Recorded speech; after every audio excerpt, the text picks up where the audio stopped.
तर आपण ही दृश्य पाहतोय मुंबईतल्या दादर मधली ही दृश्य आहेत। सध्या तिथे शिवप्रेमी एकवटलेले आहेत आणि त्यांच्याकडून जल्लोष साजरा केला जातोय।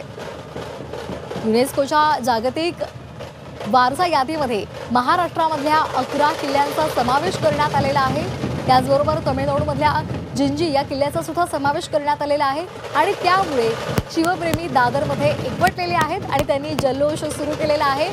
ढोल ताशा पथकं एकत्र आलेली आहेत। यामध्ये मोठ्या संख्येने आपल्याला मुली सुद्धा पाहायला मिळतात आणि ही तरुणाई इथे एकवटलेली आहे आणि छत्रपती शिवाजी महाराजांचा जयघोष करतात आणि त्याचबरोबर आपला आनंद साजरा करत आहेत। हे दृश्य आपण पाहतोय। महाराष्ट्रामधील 11 किल्ल्यांचा युनेस्कोच्या यादीमध्ये समावेश करण्यात आलेला आहे। राजगड, रायगड त्याचबरोबर इतर 11 किल्ल्यांचाही यामध्ये समावेश आहे।